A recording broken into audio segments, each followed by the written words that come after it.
The night was crisp, the city glowing with soft light spilling from tall windows and car headlights gliding through the rain-polished streets.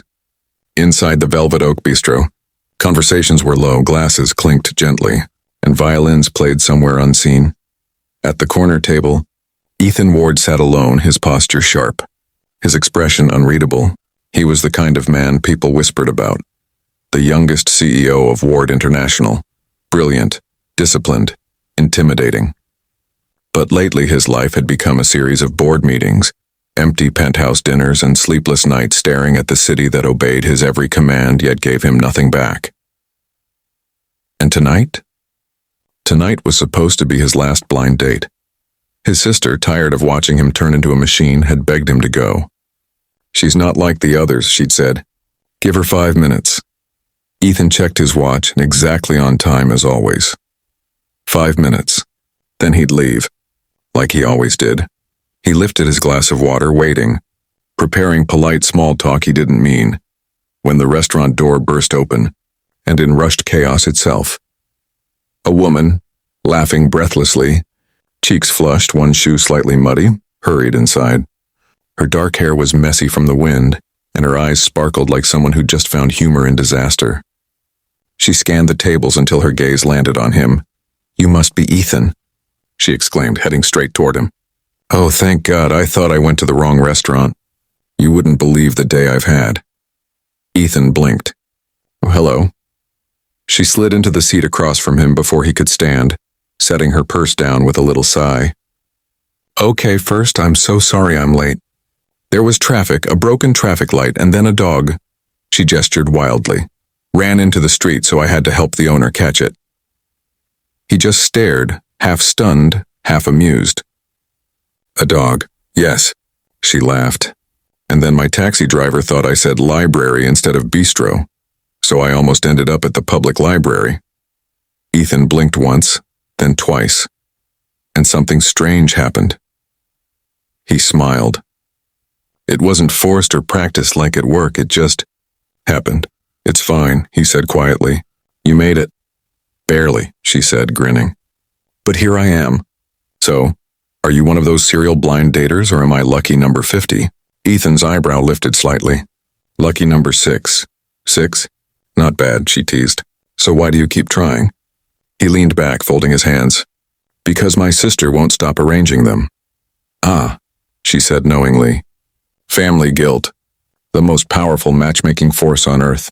Her tone, her easy humor, the warmth in her eyes. It disarmed him. For the first time in years, he wasn't calculating what to say next.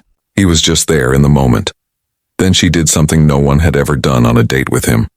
She laughed, fully, genuinely, without restraint. It wasn't polite giggling. It was bright and alive, spilling into the air like music. Heads turned. Even the waiter smiled. And that sound did something to him. It softened the walls he didn't even realize he'd built. Ethan found himself smiling more, asking her questions about her job as a children's book illustrator, her love for coffee, her habit of talking to stray cats. She was everything he wasn't, spontaneous, messy, till 5 minutes became 15. 15 became an hour. When the waiter brought dessert, Ethan realized he'd forgotten entirely about time. And for the first time in years, he didn't want to leave. A month later, that laughter still echoed in his mind, like a song he couldn't stop replaying. Ethan Ward, who once lived in silence, now found himself smiling at random moments.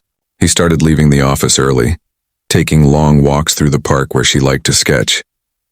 His staff whispered, "The boss is different." And they were right. Because Lila Bennett, the woman with wind-tangled hair and an unstoppable laugh, had changed everything. That night, they met again at the same restaurant. Their table was waiting, the one by the window overlooking the glowing city. Lila twirled her straw in her drink, watching him with that familiar, teasing glint. "You're quiet tonight. That's not like you." He smiled faintly. "You think you know what I'm like?" "I do now," she said softly. "You pretend to be serious, but you secretly like bad coffee, street food, and really terrible jokes." He chuckled. "Only when they're yours." Her laughter bubbled out again, and just like before, Everything around him disappeared. He reached into his pocket, his hand brushing the small velvet box there. For the first time in years, he felt nervous. Not because of business deals or decisions, but because of her. "Lila," he began, voice low. "Do you know what I was thinking the night we met?" She tilted her head. "That I was insane for being late?" He smiled. "That I'd give it 5 minutes. Then I'd leave." Her eyes softened, the teasing fading into something quiet and tender. "And?" she asked. "And then you laughed." He took out the box, opened it, and the candlelight caught the ring's silver band.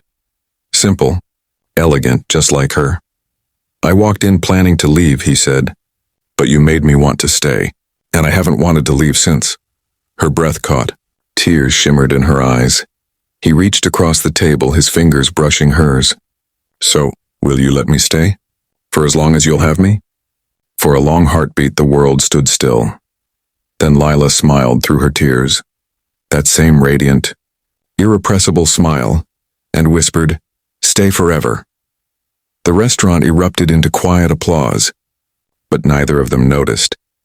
Ethan only saw her, the woman who turned 5 minutes into forever, and Lila only saw him, the man who finally stayed.